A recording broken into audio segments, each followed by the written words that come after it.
인생, 하나님의 은혜로 사는 인생, 그런 주제로 말씀을 전하겠습니다. 우리 인생이 나그네와 같다고 성경은 이야기해요. 나그네. 그러니까 이 땅의 삶이 우리 고향이 아니고 잠깐 하루 거쳐가는 나그네 길이라는 거죠. 나그네. 또 그만큼 우리의 인생이 짧고 덧없다는 것을 또 우리에게 가르쳐 줍니다. 오늘 야곱은 자기 인생을 나그네 같은 인생이라고 이야기하고, 그 나그네 길이 험난한 인생을 살았다고 이야기. 험난한 인생을. 여러분 인생도 한번 되돌아보세요. 어떻게 살아오셨는지. 그러나 그 은혜 가운데 하나님의 은혜가 있었음을 이야기하고 있습니다. 여러분, 나그네 같은 인생 이제 얼마나 더 사시겠습니까? 사시는 동안 하나님의 은혜가 가득한 인생이 되기를 주의 이름으로 축복합니다. 자, 오늘 말씀을 좀 보겠어요. 요셉이 이제 애굽으로 내려온 자기 아버지하고 형제들하고 조카들하고 가족들 한 100명 이상의 가족들을 다 만나서 이제 애굽으로 내려온 것을 다 만났죠. 그리고 이제 왕한테 가가지고 보고를 해야 되잖아요. 굉장히 많은 사람들이 내려왔는데, 그래서 오늘 이제 보고를 한 다음에 어느 땅에 살아야 되느냐 이미 다 자기들끼리 결정했죠. 고센 땅에 살기로. 왕이 허락을 해야만 살 수 있는 거지 자기들이 살 수 있다고 사는 건 아니에요. 그래서 왕한테 이제 부탁을 하고 고센 땅에 거주하게 되고 그런 내용이 나옵니다. 자, 그래서 이제 왕한테 가서 알렸어요. 그리고 고센 땅에서 살기 위해서 이제 왕이 허락을 받아야 되는데, 이 일을 위해서 형제들 중에 5명을 택했습니다. 오늘 본문에 보면은 형제들 다 데려간 게 아니에요. 5명을 택해가지고 아버지와 함께 바로를 만나도록 그렇게 했습니다. 여기 보면 이제 유대 랍비들, 유대인들의 목사님이라고 할 수가 있겠죠. 성경 연구하고 가르치고 그러는 이 랍비들과 신학자들은 요셉이 도대체 이 11명의 형제들 중에 어떤 기준으로 5명을 뽑았을까? 거기에 대해서 궁금해합니다. 굉장히. 11명의 형제가 있었는데 왕 앞에 세울 사람은 5명을 세웠거든요.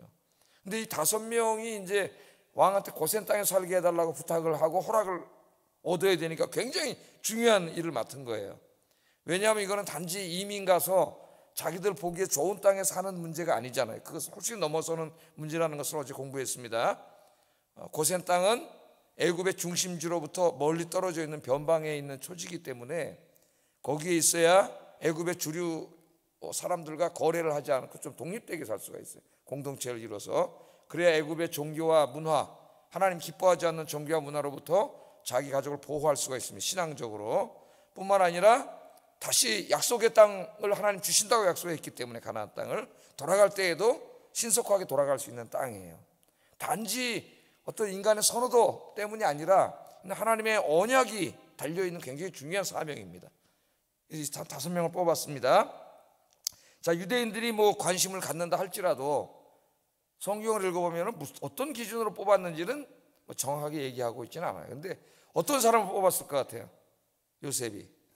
그 다음에 이제 형들이 왕을 만나서 면담하는 내용을 보면은 우리가 어느 정도는 추측할 수가 있습니다. 굉장히 똑똑하고 머리도 잘 돌아가고 말주변 언변도 굉장히 뛰어나고 뭐 인상도 이렇게 좋고 이런 사람들을 뽑았겠죠. 5명을 뽑았어요. 자, 그래가지고 이제 3절에 한번 읽어보겠습니다. 왕 앞에 세웁니다. 왕이 이제 물어봐요. 너 뭐 하는 사람들이냐고. 읽어보겠습니다. 시작.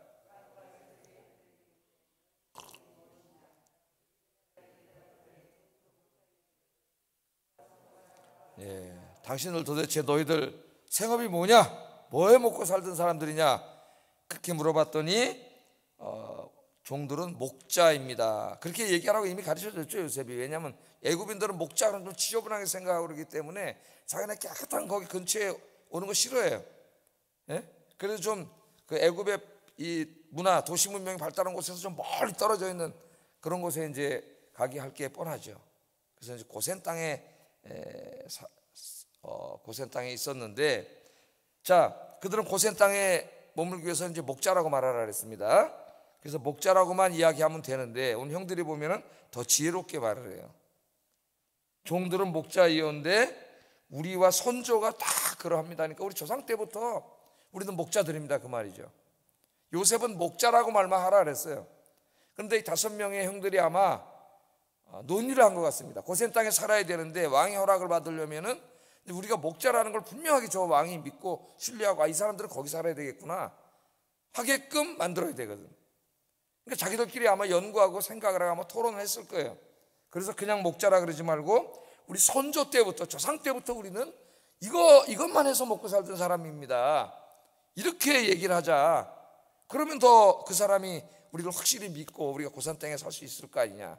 아마 그렇게 한 것 같습니다. 그래서 단순히 목자라고 얘기하는 것을 넘어서서 더 지혜롭게 우리와 선조가 다 선조 때부터 조상 때부터 우리는 이 목자입니다. 먹고 살 길 이거밖에 없는 이거밖에 모르는 사람입니다. 그렇게 지혜롭게 대답을 했습니다. 이렇게 얘기를 하면서 이제 분위기가 좋아지니까 요셉의 형들이 한 걸음 더 나가서 이제 협상의 능력을 발휘를 하는 거죠. 대놓고 이제는 뭐라 그래요? 고센 땅에 살게 해달라 그래. 가자마자 그러면 의심받을 수 있죠. 이놈들이 언제 왔다고 고센 땅을 어떻게 알고 달라 그러지? 꽁꽁이 속이는 거 아니야? 의심할 수도 있어요. 그러는데 자기들이 목자이고 조상 때부터 목자이고 그러면서 다 이제 우리가 먹고 살 길은 이거밖에 없고 다 얘기한 다음에 분위기가 좋아지니까 고센 땅에 살게 해주세요. 이때 딱 얘기를 하는 거죠. 4절 한번 읽어보겠습니다. 시작.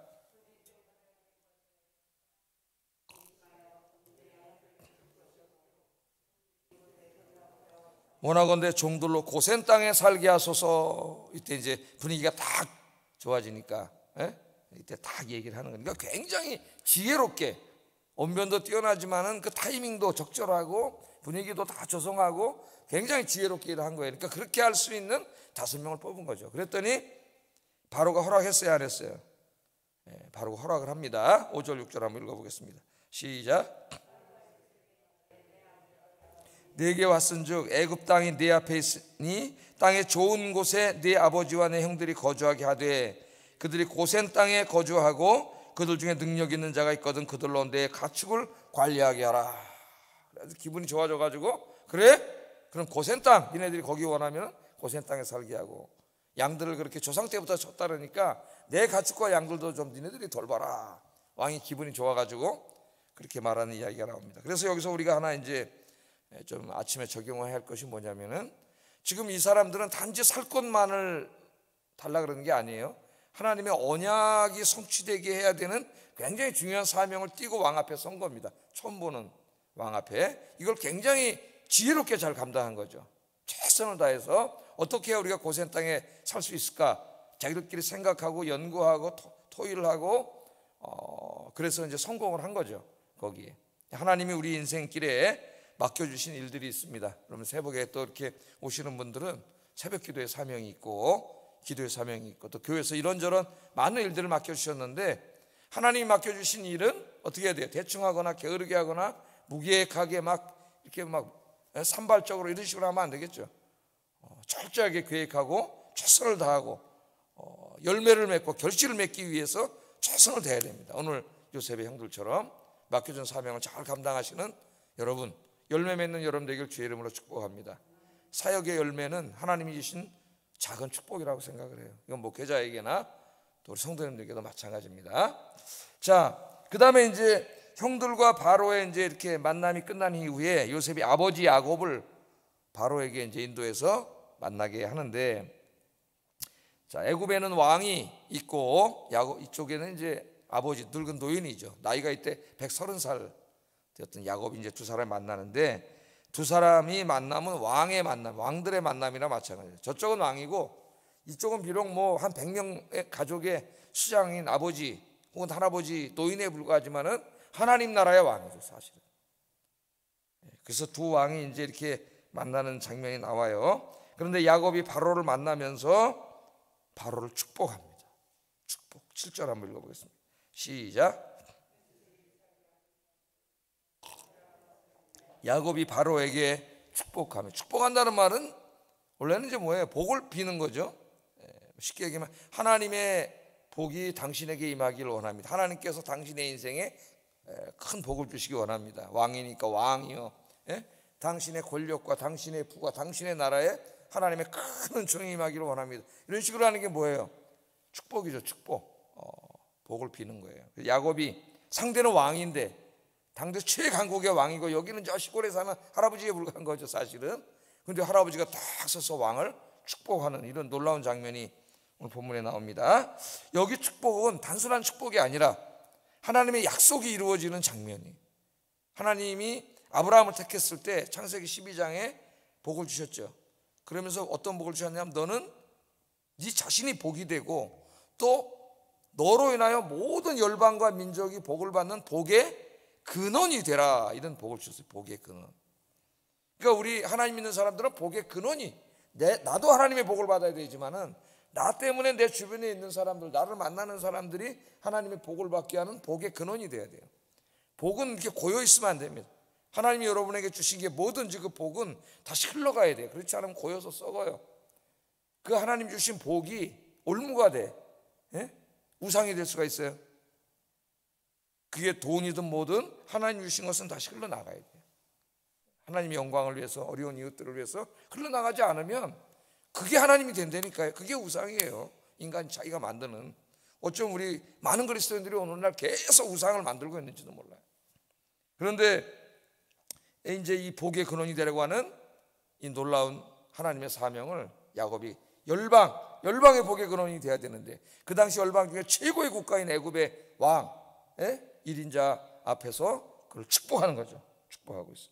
그래서 우리가 또 하나 생각해야 될 것이, 우리 그리스도인들은 이제 이 축복의 근원이 돼야 된다. 축복의 근원이, 우리가 이제 살면서 다양한 사람들, 많은 사람들을 우리가 만나게 되는데 그 관계가 항상 좋을 수만은 없어요. 그죠? 나를 기쁘게 하고 즐겁게 하고 행복하게 하고 내 수고를 알아주고 그런 분들도 있죠. 그러면 참 고맙고 감사하고 위로가 되지만 말 한마디를 해도 굉장히 좀 기분 나쁘게 하고 자존심 상하게 하고 이런 사람들도 있어요. 그런데 우리 그리스도인들의 사명, 중요한 사명이 뭐냐면은 축복하는 겁니다. 복을 비는 거예요. 그래서 우리 예수님도 원수를 사랑하고 용서하고 그를 위해서 축복하라 그래서 축복. 저도 인간이니까 이제 목회자로서 이렇게 하다 보면 뭐 원수라고까지 하지 않는다 할지라도 힘들게 하고 괴롭게 하고 자존심 상하게 이러면은 용서하고 이런 기도는 나오는데 축복은 잘 안 나와서 지어라. 축복은. 그날 생각나지? 하나님 축복하라 그랬는데 우리 예수님이 원수를, 야, 이걸 인간이 지키라고 주신 말씀인가? 축복을 하라 그랬죠. 그래서 하여튼 여러분, 오늘 우리가 적용하면서 우리 그리스도인들 중요한 사명 중에 하나가 복의 근원이 되는 겁니다.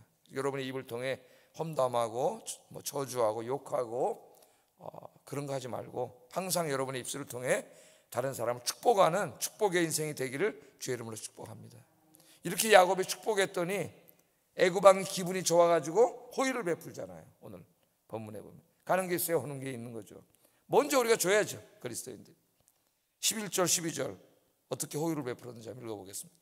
시작.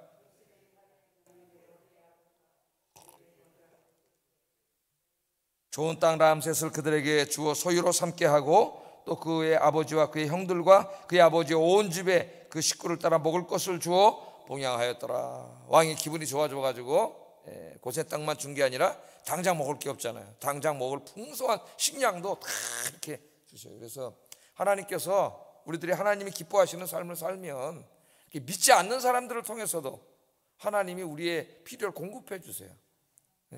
그래서 오늘도 여러분 세상에 나가면 주변에 다 안 믿는 사람들도 많고 그러잖아요. 내 상사일 수도 있고 동료일 수도 있고 아랫사람일 수도 있고 그런데 많은 사람들을 우리가 만나게 되는데 만남 속에서 형통함을 주시더라고요. 좋은 사람 만나게 하시고 또 그들이 나를 돕게 하고 나를 좋아하게 하고 나를 지지하게 하고 이런 사람들을 만나게 돼. 이게 형통한 길을 주시는 거예요. 하나님. 여러분 그렇게 기도하세요. 여러분 인생만이 아니라 여러분 자녀들에게도 좋은 사람 만나게 해주세요. 저는 그 기도를 참 많이 하는데 좋은 사람 만나게 해주세요. 좋은 사람. 직장에 가든 어디에 가든 내 주변의 사람들이 날 지지하는 사람. 여러분 만약 형통의 길이 막히면 주변의 사람들이 다 나를 힘들게 하고 대적하게 하고 자꾸 이런 사람들이 주변에 일어나요. 그래서 오늘 하루 하나님의 축복이 임하고 여러분 인생 평생 동안 여러분 자녀들의 인생 평생 동안 좋은 사람 항상 주변에 가득한 복이 있기를 주의 이름으로 축복합니다. 자, 마지막으로 살펴볼 내용은 바로가 이제 야곱의 축복을 받고 나이를 물어보는 장면. 나이를. 그대 연세가 어떻게 되느냐 하고 나이를 물어봤죠. 야곱은 요셉의 질문을 받고 이렇게 멋지게 대답을 합니다. 자기가 몇 살이라고 하는 것을. 9절 한번 읽어보겠습니다. 시작. 내 나그네 길의 세월이 130년이니이다. 몇 살이에요? 130살이죠. 내 나이가 얼마 못 되니 우리 조상의 나그네 길의 연조에 미치지 못하나 험악한 세월을 보내었습니다. 그렇게 말하는 거예요. 130세. 그런데 여기 보면은 130세의 인생을 야곱은 나그네라고 이야기하고 있습니다. 나그네. 내 인생의 나그네 길 130년이 흘렀습니다. 130년 130살까지 살기는 어렵죠. 어제 투표한 우리 한 할머니 연세를 보니까 110 몇 세였대. 까먹었네. 6세인가 9세인가 110 몇 세시더라고요. 119세라 그랬나 6세라 그랬나. 최고 고령자 투표를 하셨는데 정신이 또렷하고 말짱하세요. 또 우리 그 사회에 많은 그 울림을 주고 있는 김영석 연세대학교 철학과 교수, 그분도 100세가 넘으셨죠. 근데 지금도 이렇게 정신이 또렷하고 걸어다니시고 막 글도 책도 쓰시고 참으로 놀랍죠. 근데 이 야곱은 130세에 거기 가나안 땅에서 여기까지 내려왔는데도 멀쩡하고 이후로도 17년을 더 살아가지고 147년을 삽니다. 7세까지 살아요. 그런데 이 130세의 인생을 나그네라고 얘기하고 나그네 같은 세월이 130년이 지났습니다. 그렇게 얘기를 합니다. 세월이 그만큼 빠르고 더덥다는 것을 보여주죠. 가끔 이렇게 TV를 보다가 막 토론회 하면 이제 막 거기 뭐 기자들, 뭐 교수들, 뭐 정치평론가들 나와서 막 토론회를 하는데 이렇게 보면 전부 다 저보다 형인 줄 알았어요. 나이가 많아서. 보니까 57세, 6세, 5세. 나보다 한참 동생이네. 자기 늙는지는 모르고, 저 보기 나보다 훨씬 나이 많다고 생각을 하는 거예요. 어느새 60이 저도 됐고, 여기 계신 대부분 저보다 연세가 많으신 분들이 앉아서 기도하고 계시는데, 진짜 되돌아보면은 세월이 금방 지나갑니다. 어제 조연식 집사님 아시죠? 조선도 집사님 아버님. 그렇게 이제 교회를 잘 나오셨는데 90 아마 중반쯤 되셨을 거예요. 연세가. 어제 밤 늦게 돌아가셨다 그래요. 그래서 교회 11시 넘어서 연락이 와가지고 아직 빈소 마련을 못해서 지금 기다리고 있는 것 같습니다. 빈소가 마련되는 대로 성도들에게 문자를 보내고 장례식을 치르도록 하려고 그렇게 하는데 90이 넘으셔서 이제 하나님 품에 가셨어요. 제가 맨 처음에 여기 이제 목사로 와가지고 저 위에 사실 때 철거되기 전에 그 집에 이제 이렇게 신방을 가면 그때는 뭐 완고했습니다. 교회 안 나오셨죠. 완고해 하셨어요. 그래서 그 이제 가서 신방할 때는 나가셔서 안 계시고 유호경 권사님 혼자 받으시고 신선아 집사님하고 같이 사셨으니까 그렇게 했는데 이제 뭐 우리가 잘 알고 있듯이 아드님이 먼저 갔죠. 세상을 떠나게 됐는데 그래서 더욱 교회를 안 나오실 거라고 생각을 했어요. 저는. 그런데 놀랍게도 그 다음부터 교회를 나오시더라는 거예요. 이분이 아들이 먼저 보내고 그리고 이제 연세가 너무 많으시고 아프셔서 못 나올 때까지 한 주도 안 빠지고 정말 거의 한 주도 안 빠지고 계속 교회를 나오셔서 예배를 드렸습니다. 참 놀라운 거죠. 그래도 하나님 품에 가셨습니다. 여러분 우리도 언젠가는 다 가야 되는데 인생은 짧고 덧없이 흘러갑니다. 그런데 오늘 이 130년의 인생을 되돌아보면서 뭐라 그러냐면은 나그네라 그러고 참 험난한 세월을 살았다 그래요. 짧고 덧없는 인생이지만 그것도 험난한 세월을 살았다 그럽니다. 모세도 우리 인생을 굉장히 짧은 걸로 짧은 인생으로 얘기를 하는데 시편 90편 9절 10절 여기도 한번 읽어보겠습니다. 시작. 순식간에 다하였나이다. 우리의 연수가 70이요 강건하면 80이라도 그 연수의 자랑은 수고와 슬픔뿐이요 신속히 지나가니 우리가 날아갑니다. 인생이 70이고 강건하면 80인데 그게 그냥 날아가는 것처럼 시간이 그냥 그죠 여러분? 70이 되면 이제 시속 70km라 그러잖아요. 80이 되면 80km로 우리 인생의 속도가 달려간다 그러는데 금방 지나갑니다. 130년이 주마등처럼 아마 여기에 이게 다 들어가는 거죠. 험난한 세월을 살았습니다 할 때 주마등처럼 싹 지나간 거죠. 어려서 엄마 아버지는 행복하게 살다가 그 에서한테 자기 형 팥죽 한 그릇 먹고 장자권 뺏었다가 형이 죽이려고 그래가지고 이제 진짜 개나리 보쯤 하나 들고 도망가가지고 어머니 돌아가신 것도 못 봤죠. 그렇게 인생을 살았는데 험난한 인생을 살았는데 하나님께서 복을 주셔가지고 12 아들과 딸 하나를 주시고 지금 100명의 가족들이 됐습니다. 많은 재산을 주시고 아마 그 인생이 싹 주마등처럼 다 지나갔을 거예요. 이 험난한 세월을 살았다고 하는 한 곳에 이 모든 것이 다 하나님의 은혜다, 이런 의미가 이 안에 담겨 있습니다. 130년 인생 하나님의 은혜. 우리 인생도 되돌아보면은 다 하나님의 은혜죠. 여러분 앞으로 남은 인생도 오늘 제가 설교 제목으로 삼은 것처럼 하나님의 은혜가 여러분 순간순간마다 가득한 남은 여생이 되시기를 주의 이름으로 축복합니다. 기도하겠습니다. 자, 말씀을 요약하고 기도의 제목으로 삼겠습니다. 하나님께서 나에게 맡겨주신 일들을 요셉의 형들처럼 지혜롭게 최선을 다해서 잘 감당하여 풍성한 결실을 맺게 하소서. 두 번째, 다른 사람을 비방하고 욕하고 험담하지 않게 하시고 주님의 이름으로 축복하게 하소서. 오늘 여러분 중보기도 하면서 축복기도 해주세요. 세 번째, 내 남은 인생에 하나님의 은혜가 순간순간마다 풍성하게 임하는 삶이 되게 하소서. 기도하겠습니다.